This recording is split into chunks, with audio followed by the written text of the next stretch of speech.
Hello, I'm Don Frazier. And I'm Darian Biddick. Welcome to Historical Trends.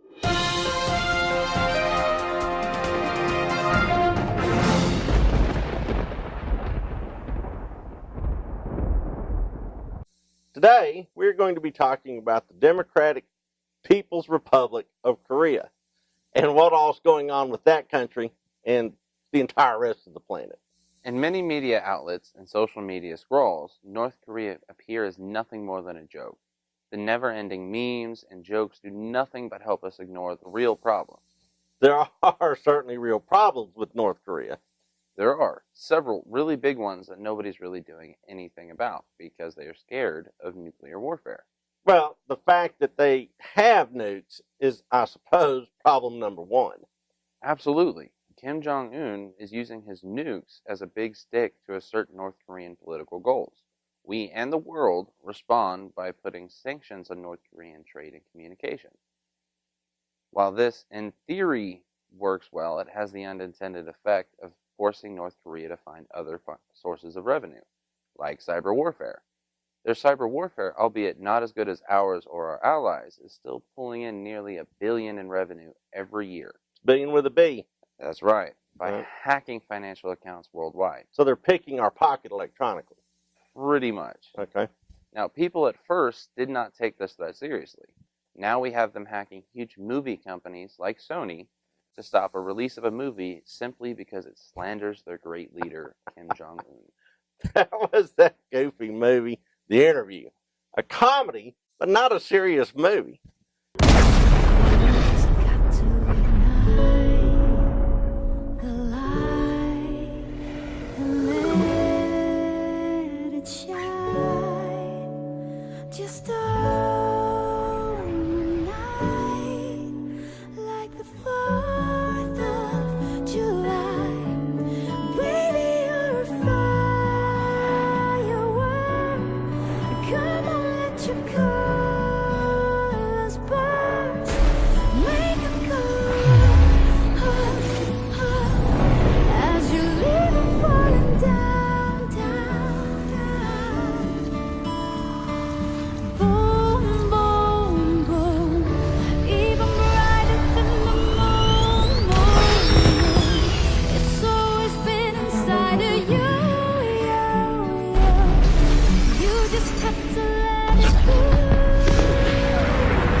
They also spend a lot of time hacking online baking sites, stealing millions before they can be stopped or even noticed.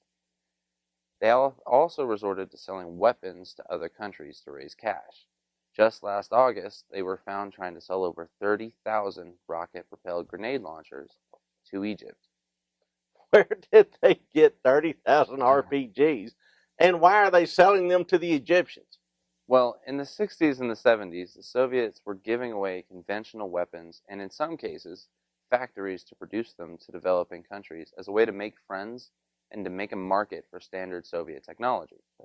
Noticing the opportunity, North Korea got licenses to make replicas of Soviet and Chinese weapons. Anything from assault rifles and rocket launchers to Navy frigates and battle tanks. Oh, wow. Arms factories sprouted up and created enough weapons for the North Korean army and started selling surplus for cash. This makes North Korea one of the last suppliers of cheap, older weapon parts and maintenance. And the Egyptian army is still using old Soviet-era weapons in their military. So if you want cheap, old technology, the North Koreans are your guys. Pretty much the only ones now. All right, sort of like buying like a 57 Chevy in Cuba. All right.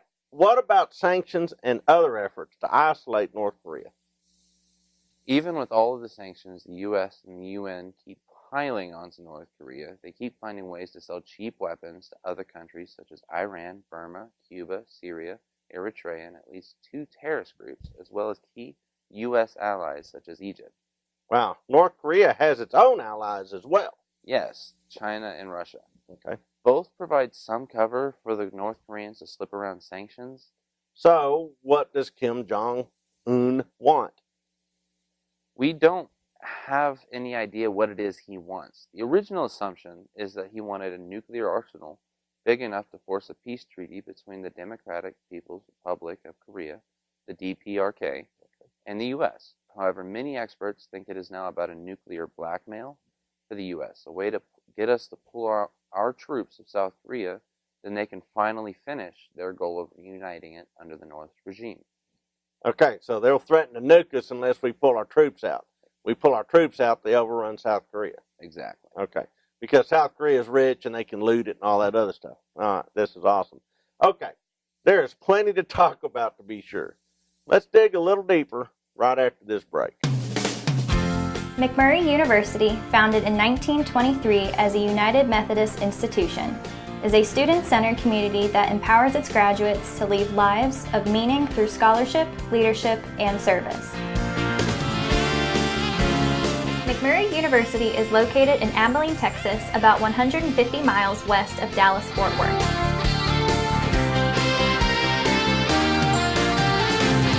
McMurry University has over 10,000 alumni living all over the United States, as well as in 11 different countries. With over 1,200 students, McMurry offers over 40 clubs and organizations and 19 NCAA intercollegiate sports. McMurry University offers over 45 academic majors, including 10 pre-professional programs with a 13-to-1 student-to-faculty ratio. The 52-acre campus located in the heart of Abilene offers opportunities to explore the beautiful West Texas area.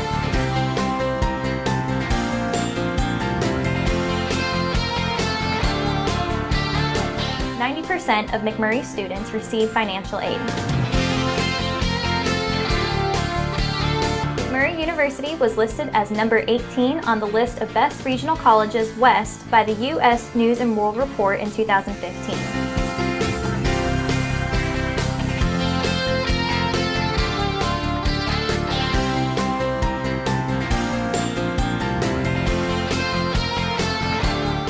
Information, visit admissions.mcm.edu or call 325-793-4700. Okay, we're back, and we're talking North Korea. All right, Darian, give us a little background. Well, after the Russo-Japanese War in the early 20th century, all of the Korean peninsula was under Japanese rule. Japan ran Korea as a colony, annexed the peninsula in 1910, and suppressed Korean culture as much as they could. Really considered Koreans to be inferior. Really? So the Japanese were kind of a master race, and the Koreans they're doing their bidding? Almost slaves. Almost. Okay. Now, Korean guerrilla fighters tried to rebel in 1919, calling themselves Dongnip-gun, or Liberation Army. Although defeated by the Japanese, the survivors found a safe haven in China and plotted their comeback. Later, one of the leaders of this group was the highly revered and heavily communist Kim Il-sung, North Korea's first leader. So there was a Korean nationalist group waiting in exile for an opportunity to recreate an independent nation. Basically. But after World War II, Soviet forces invaded Korea from the north and U.S. troops entered from the south, effectively partitioning the peninsula into the communist north and the democratic south. Unfortunately, the U.S. and Russia couldn't agree on a way to unify the government, and the peninsula was formally split by forming two separate governments. The very communist Democratic People's Republic of Korea, which is North Korea, and the West-aligned Republic of Korea, which is South Korea. Okay. Now, both of these governments are fighting over whether they are the legitimate government of all Korea. Unsatisfied with only half a country, Kim Il-sung, the Russians picked to make Korea into a communist satellite, launched his armies in an invasion of South Korea in 1950. This is, of course, the Korean War. This was the first huge test of the United Nations.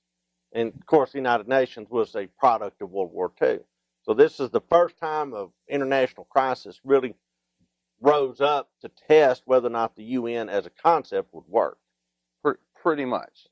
The North Koreans nearly won, but the intervention of the U.S.-led United Nations forces pushed them back almost to the Yalu River. Did I say that right? You did. Yalu River. All right. The border with China. Then the communist Chinese under Mao Zedong poured more than 1 million soldiers into Korea. That's a bunch. A lot. Pushing the U.S.-led forces back to roughly the 38th parallel. So, after huge amounts of destruction, the status quo was restored with neither North Korea or South Korea managing to take the other's part of Korea. Correct. Right. After the war ended with a ceasefire in 1954, the peninsula was split by the Korean Demilitarized Zone. The DMZ. Both nations, North and South Korea, stabilized but never have made peace with each other. So, essentially, we're still at war. Many people don't realize that North and South Korea are still actually at war. Peace treaty has never been signed, merely an armistice. Unfortunately, the trouble didn't stop there. With tensions rising on both parts of the zone, and with Kim Il-sung remaining in power until his death in 1994, he had turned the country into a pervasive personality cult and aimed the country toward a principle called shushe, or self-reliance. Okay. However, with every natural disaster and the dismantling of the Soviet bloc in 1991, the North Korean economy began to fray. Amid a failing economy, Kim Il-sung was succeeded by his son Kim Jong-il, and by his Kim Jong-un. There's a lot of Kims and Jongs and Ils a lot and of weird Uns and names. stuff. That was a lot. Okay. You're doing all right. So, North Korea is getting desperate. From the American perspective, all we had to do was wait them out, and North Korea would fall on its own, correct? Yeah, except that in the middle of all this chaos, North Korea started building nuclear weaponry. Oh, well, there is that. Shielded in part by its relationship with China and Russia, it makes sense. The only way they would be able to be taken seriously by the U.S. is if they threatened to nuke Los Angeles. So North Korea lost a patron when the old Soviet Union fell apart. That is an important part of this story. Without subsidies from the Russians and the Chinese, there would be no shushe. So faced with the choice of falling to pieces from economic and social decay, or keeping alive by having nuclear weapons, the choice seems pretty clear. Correct. Russia and China are both happy to see the U.S. frustrated by the presence and actions of the DPRK and Kim Jong-un, but the North Korean dictator is growing increasingly desperate as U.S.-led sanctions are wrecking his country. Plus, his allies may have to choose between their love for North Korea and workable relations with the United States. I wonder who they will choose. I believe that may be where we are now. President Trump just recently made a visit to Asia that included stops at all of our allies, Japan, Korea, Vietnam, and the Philippines, as well as China and perhaps even a stealth visit with Russia. The isolation continues. We will see where all of this heads. Okay, there's lots to talk about. Let's do that right after this break.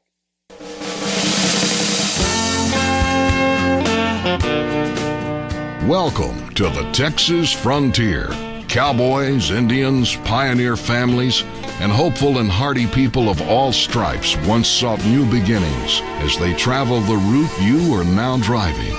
Before the days of blacktop and interstates, this path served as the immigrant's trail through the Southwest. It offered stops for supplies and fellowship, forts that offered protection from Indians, and more than a few colorful characters. More importantly, it promised to lead to a land of opportunity for those who were willing to work hard and endure countless hardships. It took a special kind of person to make a life in these parts. As a familiar Texas proverb goes, it is a great country for men and dogs, but hell on women and horses.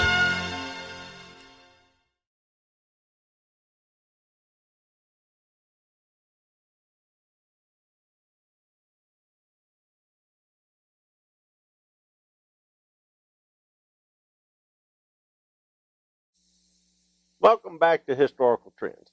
Darian, you have some questions we will field.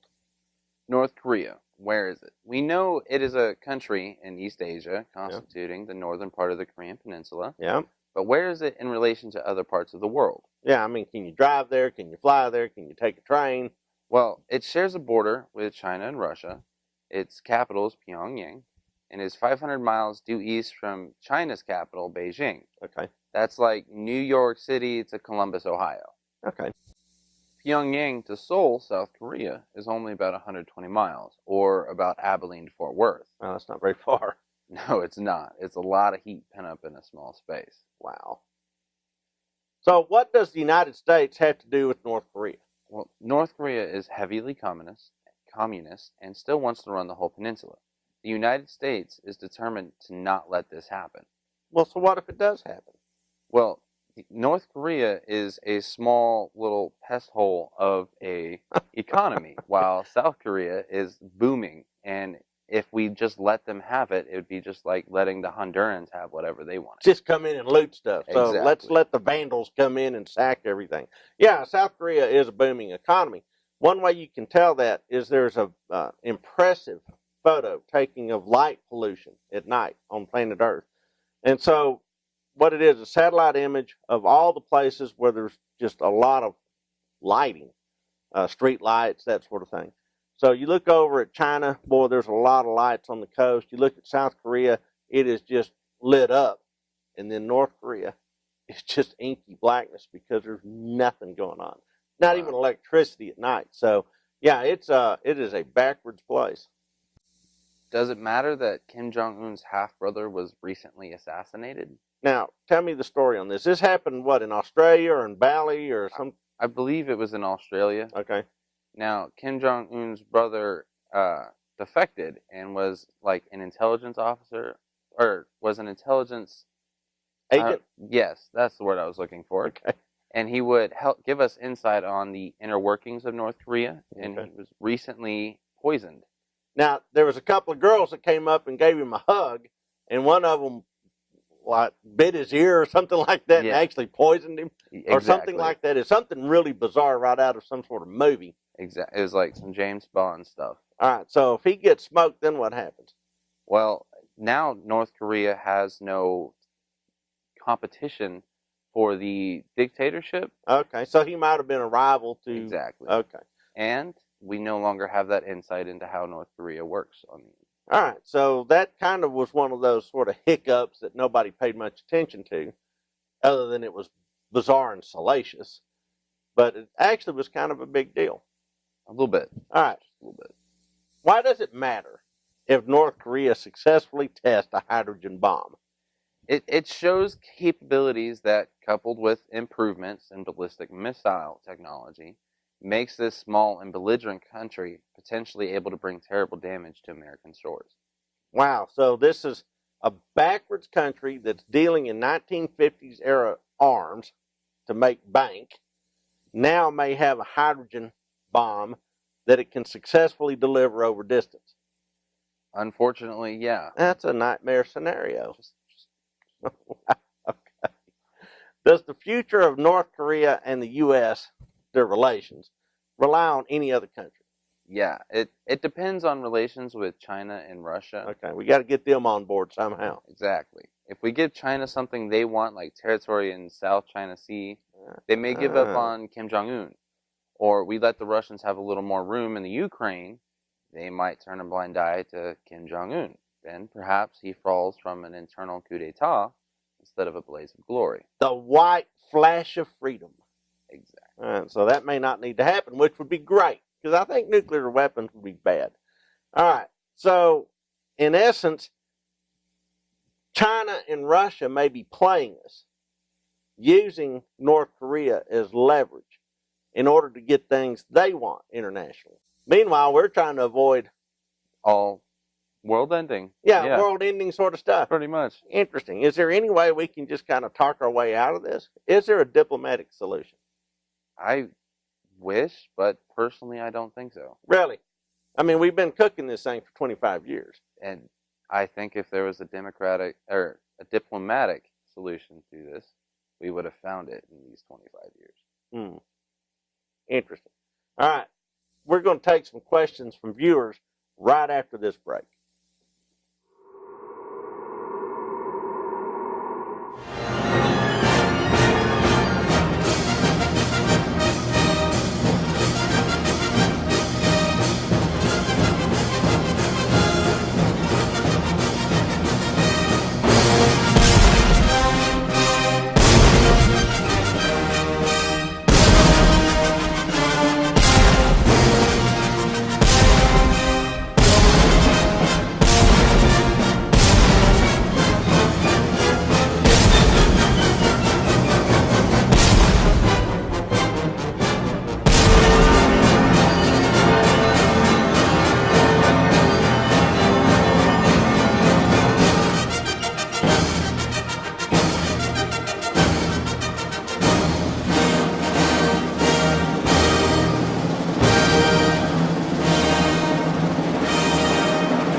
and it's time to see what others are thinking about.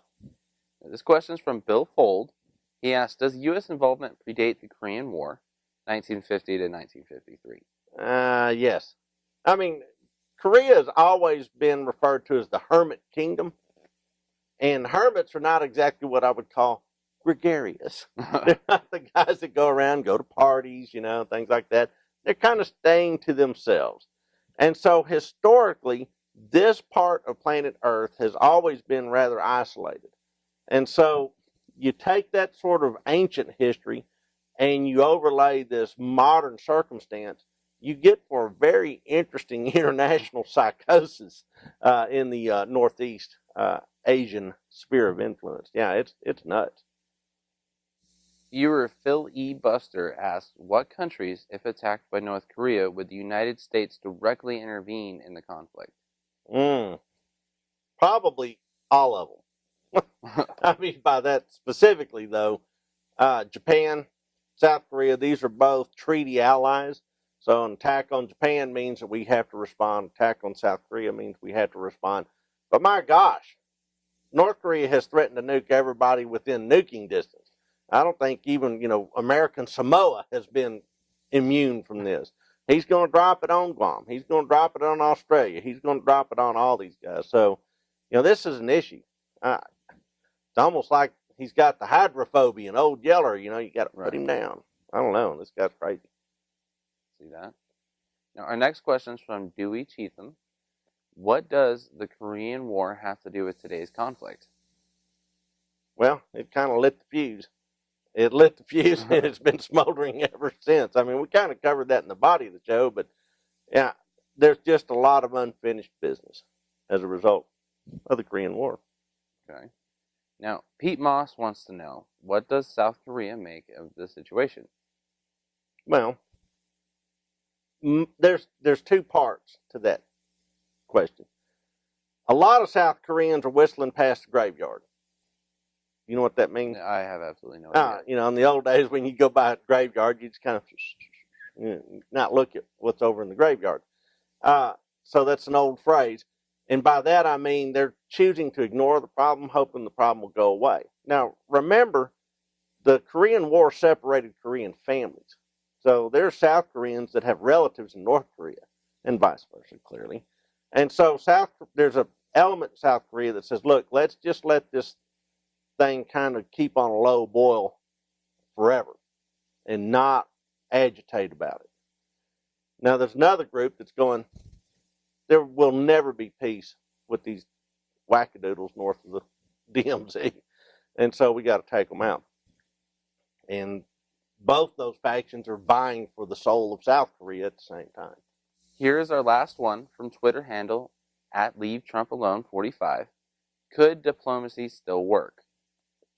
I'm throwing that to you. Yeah. Do you think? In my personal opinion, I do not think diplomacy could. If it was going to, it would have done it in the past. So what's the solution? We take the baby throwing a tantrum's toys away. Really? In my opinion. That's going to kill millions of people. If we don't, it's going to kill millions either way with his toys. Wow. I mean, right now, Seoul, very close to the DMZ, is targeted by literally thousands of tubes of artillery. I understand that, and I know there's not really a way to get around that, but if we just let him sit there and throw around his weight like he's a big man, it's going to happen anyway. So what would happen if we just ignored him? I'm sure eventually his tantrum would get big enough that he actually fires, at which point he would probably die a very, very painful death from everybody. No, he'd probably go very fast. About 1/100th of a second. A millisecond. Oh, yeah, you're right. I'm sorry. I wasn't thinking about nukes. Yeah. He'd just But, yeah, he be a would little not get shadow away with against it. the wall. Yeah. But, and here's the issue. If we were just talking about Japan or South Korea or Guam, that's one thing. But he can put a pistol to Los Angeles' head, eventually to New York or Washington, D.C. And he's all the time saying, we're going to destroy the United States in all sorts of flame and death and pestilence. But the longer we wait, the more he has, like, the more ability he has to destroy the United States. Like, now he can reach Los Angeles. I'm not entirely sure if he can reach New York City with his nukes yet, but I do know that if they shot off one of their biggest nukes, it could not. If they shot it off in Times Square Garden, it would not make it to the edge of the city. Okay, so they're small enough that we'd have survivors. Yes, well, that's we would. very comforting. So if you live in the Bronx, you're just going to, kind of get a suntan. You're not going to get cooked crisp. It would That's suck, nice. but the longer we wait, the more it's going to hurt us in the long run. Well, and he's also cooking chemical weapons and biological weapons. So there's that, nothing like a little anthrax or smallpox or plague. I'm not saying it's going to be, painless. It's just, I believe it'd be more painful if we waited. Really? So you're a hawk. I don't like being messed with. Clearly. All right, so your solution is the white flash of freedom. Pretty much, yeah. That's rough. That's what it gets for picking on the weak. Yeah, there's going to be a lot of weak people killed in the process, though. And, the people of North Korea are the ones that are the biggest losers. You're right. These guys are eating grass and bark and stuff because famine is so, prevalent. Mm-hmm. Kim Jong-un told his army to forage on the farmers in order to keep their strength up because they needed to have their strength up and keep themselves in fighting trim for the coming war. So that means if you're a North Korean soldier, you can go to some starving peasant's house, take their dinner and say, sorry, man, it's for the public good. And your kid can die of starvation because I gotta fight the Americans. Yeah, there is no easy solution to this. A lot of people would like to just kind of, fold their hands and say, it'll work out. But gosh, for the life of me, I can't sort it out. Won't work out unless somebody does something about it. Yeah, there you go. You're back to that. Okay. Don't get me wrong, a diplomatic solution is always the best, but sometimes it's not always there. You're just not hopeful. I'm sorry. You've lost hope. For them, or for him specifically. Okay. All right. Well, we could talk about this for hours and hours, but we're essentially out of time. It's been an interesting show, but we're going to have to put this one to bed. Let's see how things work out, because I bet they work out sooner rather than later. All right, scary times. Well, for Historical Trends, I'm Don Frazier. And I'm Darian Biddick. Thanks for watching.